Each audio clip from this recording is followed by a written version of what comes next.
Mpendwa msikilizaji na mtazamaji, hujambo?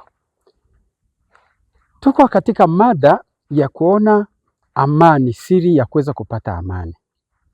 Tulianza na tukaona jinsi inatafutiwa, lakini bado haijapatikana ile kamili, ile amani ya moyo.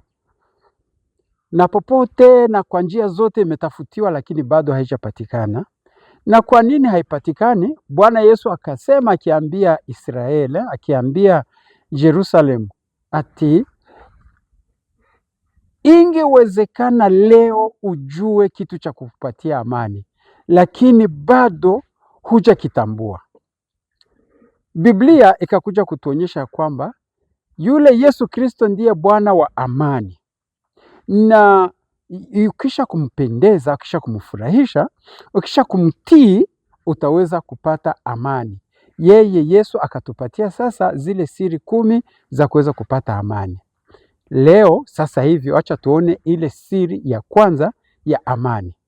Tuombe. Bwana Baba, asante kwa kuwa unatufunulia siri zote, na kwa sasa utufundishe tujue ile siri yako ya amani, kwa jina la Yesu Kristo. Siri ya kwanza ya amani ni kuabudu Mungu muumba peke yake. Yeye Mungu muumba peke yake, ukimwabudu, amani unaanza kuipata. Na inakuwa katika kitabu cha Kutoka sura 20 mstari wa 3, inasema usiwe na miungu mingine ila mimi. Mwenyezi Mungu anasema hivyo, usiwe na miungu mingine ila mimi. Miungu ni nini? Wacha tuone pamoja maelezo ya miungu kama ni nini. Katika kamusi moja inayoitwa Oxford, inatoa maelezo 4 kuhusu miungu. Kwanza inasema kama katika Ukristo na Uislamu, Mungu ni yule roho hai anayeaminiwa kwamba aliumba mbingu na dunia. Kwa hivyo anasema Mungu wa mbinguni. Maelezo ya pili, tukikwenda kando ya Wakristo na Waislamu, zile imani zingine, madhehebu mengine yanasema kwamba Mungu ni ile roho inayokuwa na uwezo juu ya viumbe, inayowakilisha sifa fulani. Tuseme kama Mungu wa Wayunani aliyeitwa Jua, wanaamini kwamba ana uwezo juu ya mimea na juu ya vitu fulani fulani.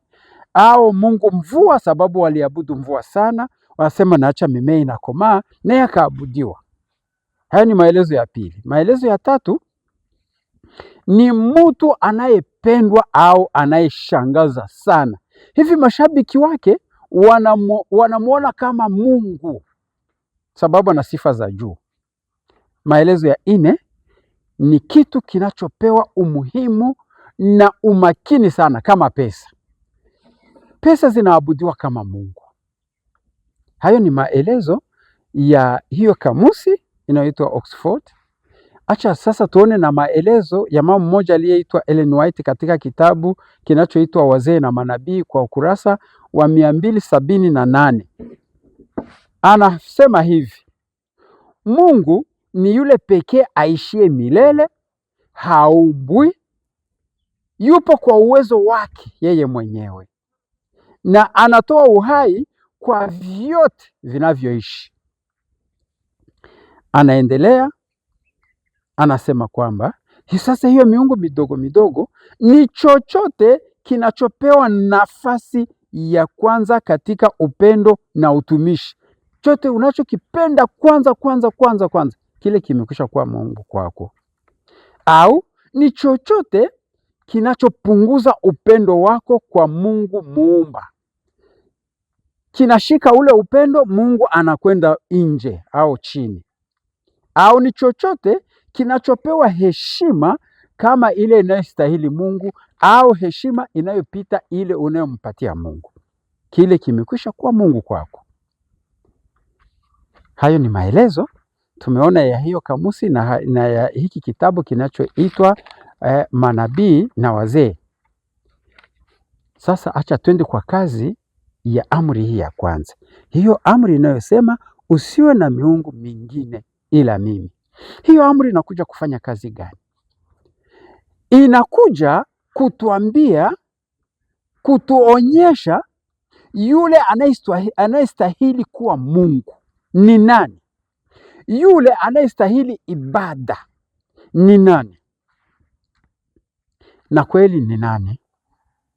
Ni yule anayetimiza masharti ya kuwa Mungu. Unajua kuna masharti ya kuwa Mungu. Kama mti una masharti yake, unakuwa na matawi, inakuwa inaingia katika udongo, pale utasema ni mti. Sasa Mungu naye kuna masharti ya kuwa yeye ni Mungu, si kama mtu anayeumbwa katika udongo. Yeye ni Mungu. Sharti la kwanza ni umilele, hana mwanzo tena hana mwisho. Ni kitu cha kushangaza sana. Katika zile lugha za Kizungu wanaita eternite. Hana mwanzo, hakuanzia mahali fulani, hakuzaliwa, hakuumbwa, tena naendelea, hana mwisho. Sharti la kwanza kubwa. La pili ni uwezo wa vyote, toute puissance, omnipotent, anaweza vyote. Sharti la tatu, ujuzi wa vyote, yaani omniscience, omniscient. Vyote anavijua, hata katika akili yako anajua kitu kinachokuwa ndani unachokiwazia.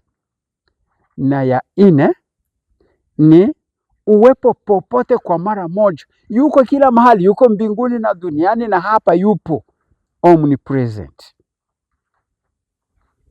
Na ya nne ni uumbaji, yeye anaumba.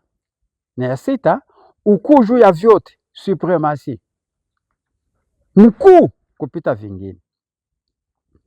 Sasa wale wanaoabudu pesa hazijakuwa za milele, zilikuwa na mwanzo na mara zinakuwa tena na mwisho, na tena hazipo popote kwa mara moja, tena haziwezi vyote. Zinafanya mengi lakini haziwezi vyote. Haziwezi kukuepusha kifo, hapana. Haziwezi kukupatia raha ile ya milele, haziwezi. Pesa hazijui vyote. Wale wanaoabudu ng'ombe hajaweza vyote, hajajua vyote. Yule anayejua vyote tu, anayetimiza hayo yote ni yule Mungu muumba. Hiyo ndio amri ya kwanza, inakuja kutupatia kazi ya kujua ni nani. Sasa hiyo amri ya kwanza inahusika na nani? Inawalenga watu gani? Wa kwanza wanaolengwa na hii amri ni wale wasiomjua Mungu, bado hawamfahamu kabisa. Wanaabudu miti, wanaabudu mito, wanaabudu ng'ombe, wanaabudu mbuzi, wanaabudu chawa, wanaabudu hirizi, lakini hawajui kama kuna Mungu yule wa mbinguni.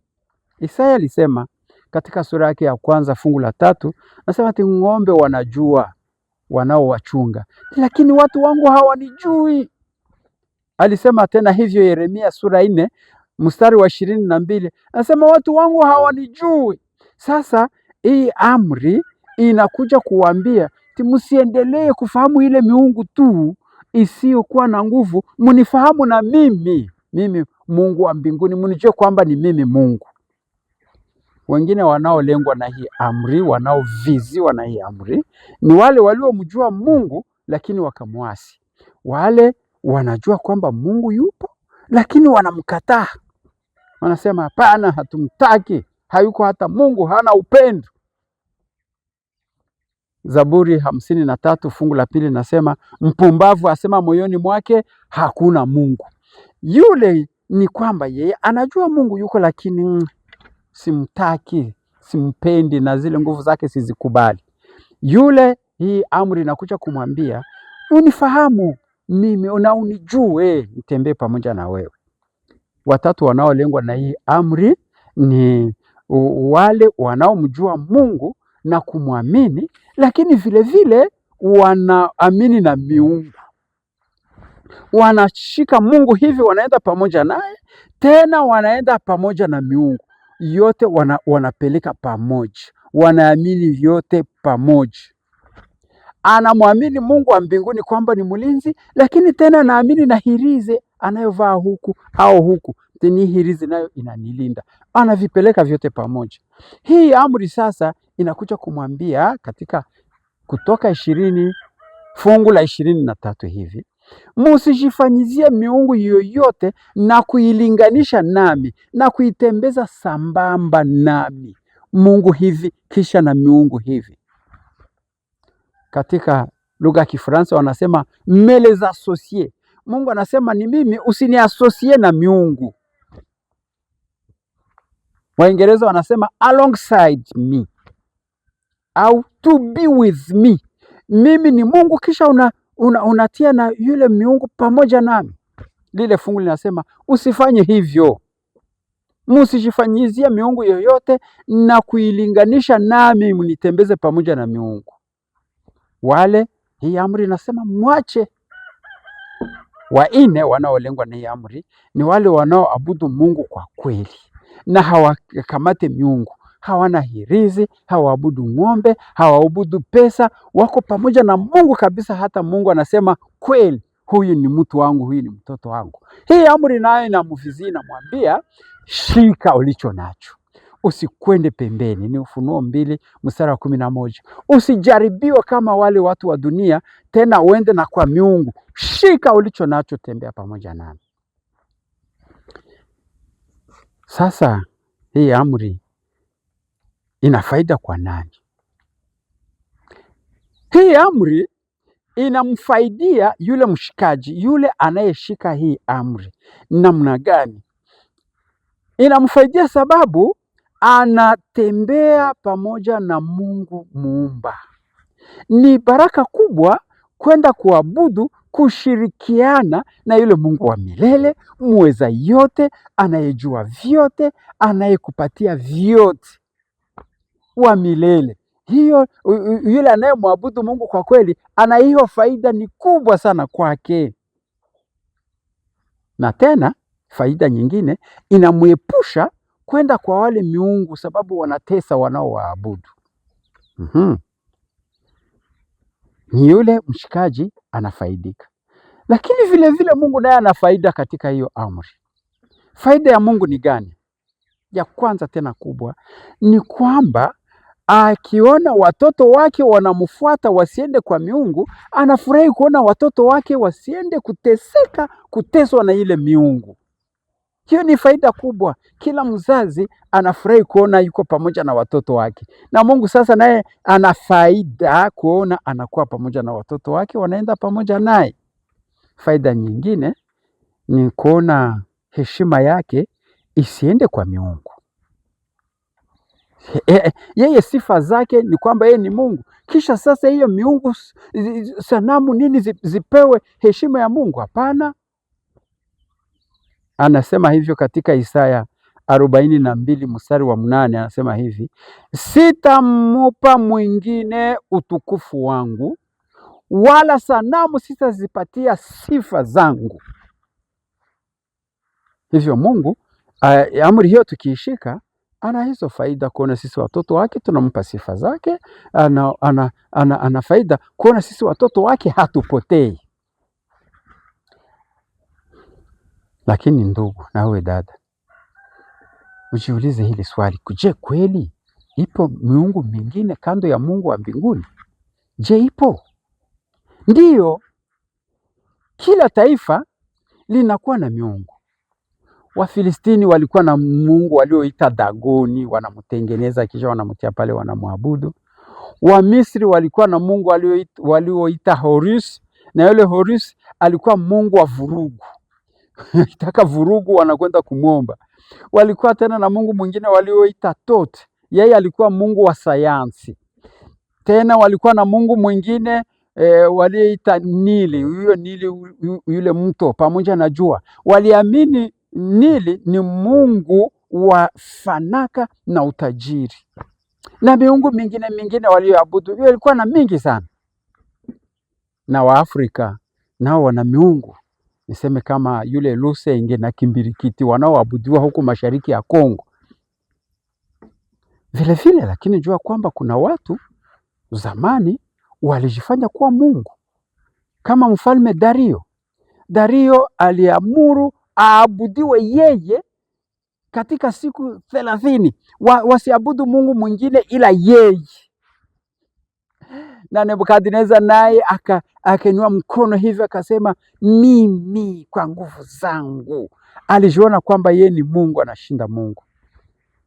Na mfalme naye Herode naye muda mmoja akaonekana mbele ya watu, mpaka watu wakasema, Mario si sauti ya mtu, ni ya Mungu. Akajiona naye akajisikia kwamba amekuwa Mungu. Louis XIV, Louis wa 14 naye na wengine. Isipokuwa wale, kuna miungu mingine leo inayoabudiwa. Acha nihitaji kwa haraka. Na hapa nina listi, nina orodha ya 35 miungu wanaoabudiwa leo. Wa kwanza ni falsafa, mafikiri. Watu wanatia mafikiri, katika Kifaransa wanasema wana filosofe, na ile filosofi yao wanaipitisha juu ya Biblia, inapita Biblia. Ile filosofia yao, falsafa yao inakuwa Mungu kwao, wanavyo filosofe vinakuwa Mungu. Mungu wa pili ni uchu, yaani appetite, chakula, tumbu. Kuna wale Mungu wao ni tumbu. Mbele ya chakula hata Mungu hasemi kitu, atakula na kula, chakula kinamtawala, tumbu linamtawala mpaka anavunja amri za Mungu. Pale tumbu imekuwa Mungu kwake.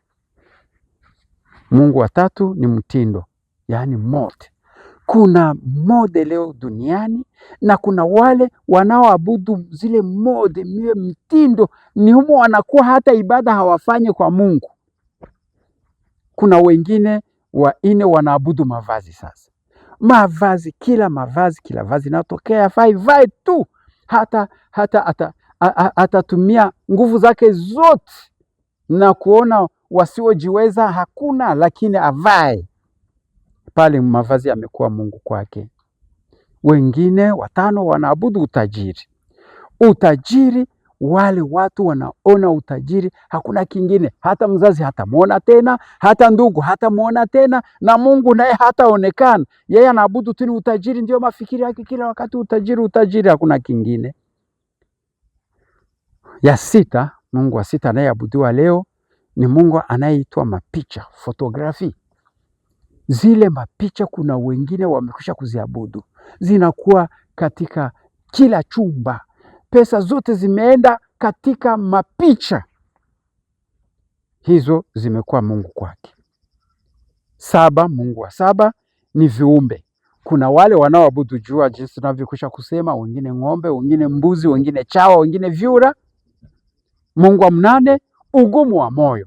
Mungu anaponena lakini unakuwa tu mgumu, hutaki kusikiliza. Pale ule ugumu wako umekuwa Mungu kwako, sababu Mungu amekuwa chini. Mungu wa 9 ni umimi.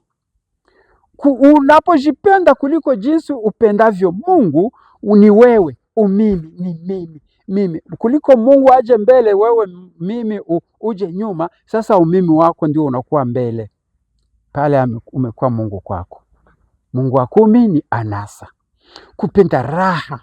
Kisha Mungu hana nafasi tena ndani ya moyo wako, hiyo anasa imekuwa Mungu kwako. Mungu wa 11 anayeabudiwa leo sana ni hirizi. Wanazivaa kila mahali, wanasema ndio anayewalinda, anayewatolea akili. Amekuwa Mungu. Mungu wa 12 ni akili. Sasa akili ikitafutiwa kuliko jinsi unavyotafuta Mungu, au akili yako ndio inakuongoza kuliko Mungu akuongoze, hiyo akili imekuwa Mungu kwako. Mungu wa 13 ni watumishi wa Yesu, wale wanaojifanya wote kuwa viongozi wa makanisa, ni mapasto wa makanisa. Unapowafuata, unamfuata tu bila kuangalia kama anaye anamfuata Mungu, yule amekuwa Mungu kwako. Kumbuka Paulo amesema munifuate jinsi ninavyofuata Yesu, jinsi ninavyomfuata Mungu. Kumbi kwanza ni Mungu, sasa ndipo yule mtumishi na wewe umfuate. Lakini ukimfuata tu basi alichokisema ni kile, huwezi kuchunguza yule mtumishi amekuwa Mungu kwako. Wa 14, wanawake. Kuna watu wanaoabudu wanawake. Wa kwanza aliyeabudu mwanamke ni Adamu. Mungu akasema hivi, mke naye akasema hivi. Adamu akachagua kufuata mwanamke kuliko kufuata Mungu. Mungu asema usile tunda, mwanamke asema kula. Adamu akakubali. Mwanamke alikuwa Mungu kwake, mwingine alikuwa ni Herodi. Mwanamke anamwambia uwa Yohane, akakubali na akakata kichwa cha Yohane, na alijua kwamba Mungu hataki. Yule mwanamke akakuwa Mungu kwake. Na mwingine Ahabu naye na wengine. Na wewe ukifuata tu mawazo ya mke, naye mke hafuate mawazo ya Mungu, yule bibi amekuwa Mungu kwako. Mungu wa 15, wengine ni wanaume. Sasa mwanamke naye akifuata Bwana katika njia, akifuata mwanaume, na yule mwanaume naye hafuate njia za Mungu, yule mwanaume amekuwa Mungu kwake, anaabudu mume wake. 16, mafundisho ya uongo. Wengi wamepotelea hapo. Mafundisho yanakuwa ni ya uongo, hayakubaliki na Biblia, lakini unakubali kuyafuata. Yale mafundisho yamekuwa miungu kwako. Ya 17 ni ulimwengu, yaani hii dunia. Hii dunia ina mambo yake. Ukiifurahia, huwazie mambo ya mbinguni, unayachagua mambo ya dunia kuliko yale ya mbinguni, huu ulimwengu umekuwa miungu wako. Ya 18 ni sabato ya uongo.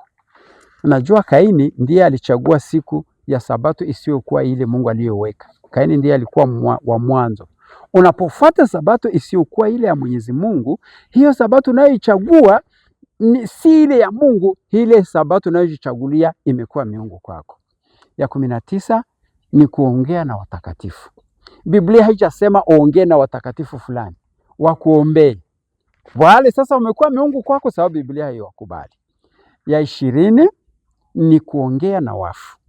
Kwa kweli kuongea na watu waliokufa ni kuongea na mapepo wachafu, ni kuongea na shetani. Wale wafu wanakuwa Mungu kwako, si tena Mungu muumba anayekuwa hai. Mungu wa 21 ni kusujudu sanamu. Ukikwenda tu kupigia sanamu magoti. Wengi wanasema si kuiomba, si kuisali, bali ni kusujudu. Na kusujudu hiyo sanamu haikubaliwe. Tutaona katika siri ya pili kwa nini haikubaliwe. Kusujudu sanamu, ile sanamu imekuwa sasa ndio Mungu wako. Ya 22 ni ibada ya mawazo. Jinsi unavyowaza. Mawazo tunafikiri hivi, inakuwa kama ile falsafa. Biblia inasema hivi, kisha unasema lakini na mimi nawaza hivi. Wewe nani? Yale mawazo yako yamekuwa miungu. Miungu ya 23 ni majamii za siri, yani societe secrete. Zile nazo zinapita kando, pembeni ya mapenzi yake Mwenyezi Mungu. Ukiingia kwa hizo, basi imekuwa miungu yako. Ni miungu ya 24 na niyo inashika wanafunzi wengi, ni mashule. Kama unakwenda katika mashule na yale mashule hayafuate amri za Mungu au yanaacha, unaenda kando ya mapenzi yake Mwenyezi Mungu, unakwenda kusoma siku ya Sabato, yale mashule ndio Mungu wako, si tena Mungu wa mbinguni. Miungu wa 25 ni pesa. Wengi wameabudu pesa sana. Wakishaziona pesa wamezipigia magoti. Wakishaona pesa tena Mungu hayuko. Miungu wa 26 ni kazi. Kama kazi umepata kabisa, lakini hiyo kazi haiyakuruhusu kupumzika Sabato jinsi inavyofaa. Hiyo kazi haiyakushirikisha naye Mwenyezi Mungu. Hiyo kazi imekuwa miungu kwako.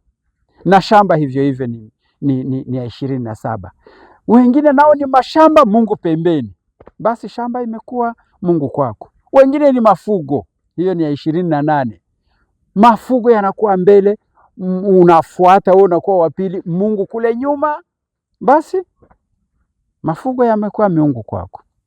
Miungu ya 29 ni kitanda, yaani usingizi. Wengi wanachelewa kanisani sababu ya kulala sana. Hivyo Mungu hana heshima. Mungu hapendwi kama kile kitanda chako. Ni kwanza kitanda, ni usingizi, baadaye Mungu. Mungu wa 30 katika Kiswahili cha Kongo tunasema watoto. Wengine wazazi wameheshimu watoto wao kuliko Mungu. Kwanza wanatia watoto mbele, wanafuata, Mungu anakuja baadaye. Kama Eli alipea heshima sana kwa watoto wake kuliko Mungu, na ikamtokea ndani shida sana. Ya 31 ni cheo. Wengine basi akishapata kiti, lakini ni kiti kisichopatana na mapenzi yake Mwenyezi Mungu, inampitisha kando ya Biblia, kile cheo kimekuwa Mungu kwako. Ya 32 ni wazazi. Kuna watoto nao wanaona mapenzi ya Mungu hapa, lakini wazazi wanasema kingine. Kisha wale watoto wanachagua kuacha Mungu, wanafuata wazazi. Wale wazazi wamekuwa miungu wao. 33 ni patron yao, mwalimu. Kila kiongozi kama mwalimu anakupitisha pembeni ya mapenzi ya Mungu. Kama ili uweze kupata kitu fulani, patron wako anakuambia vitu visivyofuatana na mapenzi ya Mungu, yule patron amekuwa Mungu kwako, si tena Mungu. 34 ni kabila. Wengine ni kabila, yaani taifa au taifa, basi likisema hivi, lakini amejua mapenzi ya Mungu, lakini taifa lake, kabila yake nayo linakuwa na mambo mengine, anafuata ile kabila kuliko kufuata mapenzi ya Mungu. Hiyo kabila imekuwa Mungu kwake. Wengine ni tamaduni. Tamaduni zetu zinasema hivi, mbona Mungu anasema lakini hivi, lakini tamaduni zetu zinasema hivi, ndafuata kwanza tamaduni kuliko mapenzi yake Mwenyezi Mungu. Yale yote yanakuwa kwa namna fulani fulani miungu kwa watu, na wanaiabudu na wanakwenda kanisani, wameipeleka sambamba naye Mwenyezi Mungu, au Mungu anakuwa nyuma, kwanza wanaweka ile miungu yao mbele. Na nikuulize, je, na wewe una miungu? Ndugu yangu, na wewe dada, je, una miungu? Nikukumbusha kwamba kila unachokipenda kuliko Mungu, au unakipenda kama jinsi upendavyo Mungu, kimekuwa miungu kwako. Labda ni pesa kwako zimepita Mungu, basi pesa zimekuwa miungu kwako, usishike hata Biblia tena. Au ni cheo, au ni shule, au ni usingizi, au ni chakula, au ni mavazi. Kama vile vyote unavyo, jinsi ninavyokwisha kuvitaja hapa, na kwako vinapita Mungu, heshima unavyovipea inapita ile heshima unayopatia Mungu, basi ujue kwamba umepotea.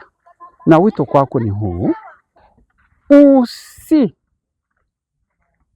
kama humjui Mungu, kama unamkana Mungu, au kama unamweka Mungu sambamba na miungu, unaitwa kuwa na Mungu muumba, uachane na hiyo miungu. Unaombwa kutembea pamoja na Mungu, usipeleke Mungu pamoja na hiyo miungu. Na kama kwa kweli una Mungu peke yake, ufanye angalisho, uwe makini, usikwende kuingia katika miungu, ili uwe pamoja na Mungu peke yake. Hiyo ni sehemu ya kwanza ya hii siri ya kwanza ya kuwa na amani. Tutaendelea tena siku nyingine na hii sheria, hii amri inayotupatia amani. Kwa sasa tukomee hapa na tumuombe Mungu. Baba, asanti kwa mwalimu kwetu. Tunakushukuru sana kutuonyesha hiki kitu kikubwa. Wengi tulikuwa na miungu bila kujua. Utupatie nguvu ya kuachana nayo. Kwa jina la Yesu Kristo, amina. Utakaposhuka sitaona